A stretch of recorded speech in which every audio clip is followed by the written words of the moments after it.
Sir ಖಂಡಿತವಾಗ್ಲು ಬಂದೆ film ಮಾತ್ರ ಚೆನ್ನಾಗಿರುತ್ತೆ. ನಾನು ನೋಡಿದೆ, ನಾನು ಇಂಟರ್ವ್ಯೂ ಮುಂಚೆನೆ ಮಲ್ಕೊಂಡ್ಬಿಟ್ಟೆ ಸರ್ ನಿಜವಾಗ್ಲು. ನಾನು ಆಮೇಲೆ ಕ್ಲೈಮ್ಯಾಕ್ಸ್ ಇಂದ ಎದ್ದೆ. ಆ ವಿಪಿ ಏನ್ ಮಾಡಿದ್ರು ಅಂತ ಗೊತ್ತಿಲ್ಲ. ವೆಂಕಟ್ ಪ್ರಭು ಅವರು ಆ ವಿಜಯ್ ಮಾತ್ರ ಚಿಕ್ಕದಾಗ ಮಾಡ್ಬಿಟ್ಟವ್ರೆ, ಏನಿಲ್ಲ.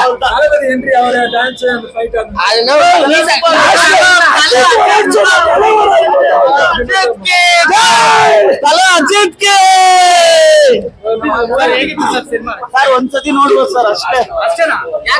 ನೀವು ನೋಡಿದ್ರಾ ಸರ್? ಕೆಟ್ಟ bro film. Very nice film.